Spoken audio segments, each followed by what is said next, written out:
Hello sa inyo mga kasari, magandang hapon po sa inyong lahat. Actually, paggabi na mga kasari, ang oras ngayon ay 5:17 PM. Gcash po? Ano po? Gcash? Cash out? Magkano po? 3,000. Wait lang po. Ayan po mga ka-super, napahinto lang yung ating vlog kasi meron pong nag-cash out ng 3K. So, hinintay ko pa yung reference number kasi naunang dumating. Di ko naman pwedeng ibigay agad-agad. Kasi, ayan po mga ka-super. Medyo madilim na. Inabot na tayo ng dilim. Nag-start tayo. Nag-intro tayo kanina. Medyo maliwanag pa. Ang dami kasi guys bumibili. Kaya ako pa hinto-hinto sa pagbablog. And then, ang topic natin ngayon mga kasari. Nakaganyan na lang ako para medyo maliwanag. Ayan o. Diba? Madilim na kasi mga kasari. Pero gusto ko pa rin mag-vlog. Paano nga ba umabot ng 5 years? Para sa akin guys, ano na to, achievement na. Paano umabot ng 5 years yung aking sari-sari store? Ayan. So medyo nakaub-ub tayo ng ganito. Nakasubsob tayo. Pero okay lang yan. Para sa akin guys, yung fighting spirit ko. Na, oo, panghihinaan tayo sa una ng loob. Minsan mapapagod tayo.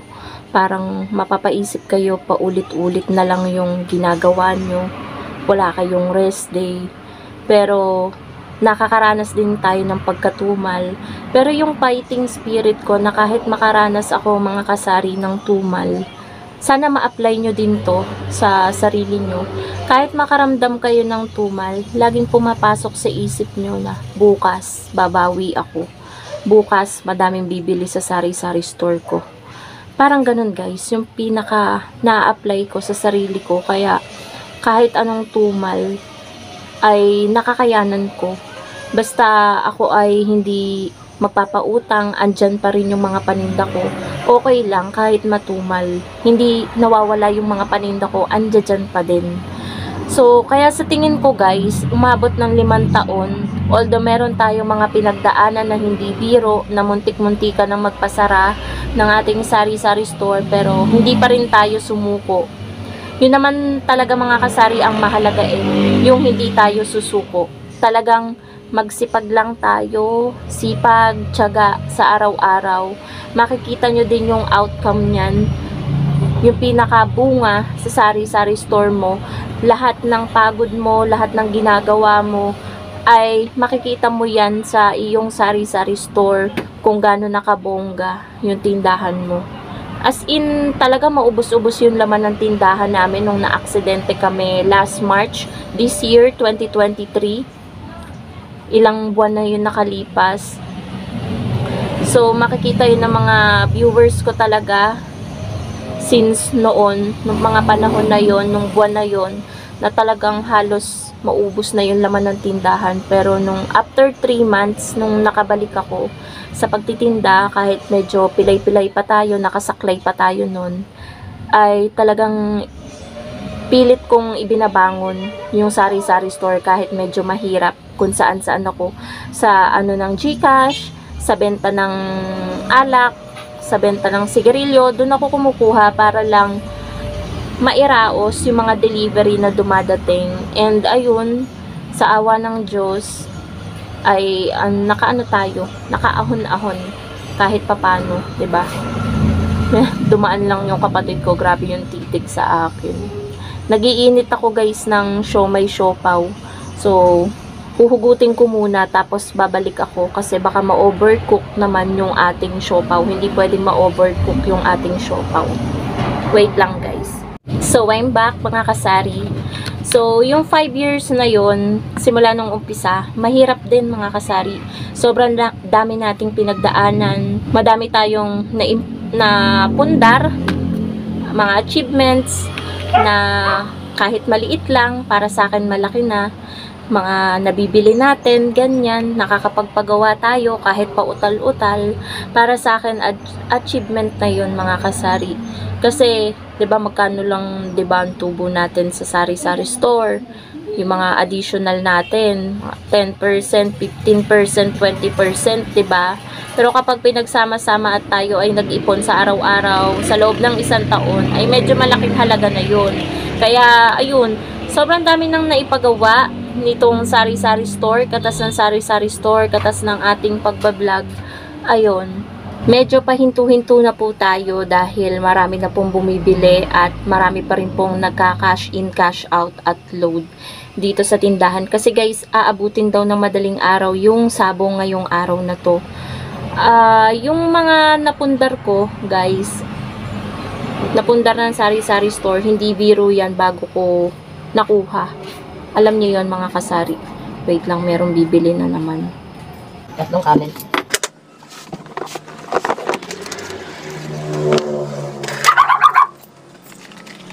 May bumili ng sigarilyo.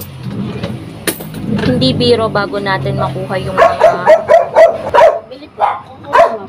Wala. Yan, naubusan tayo mga kasari ng Kokomama.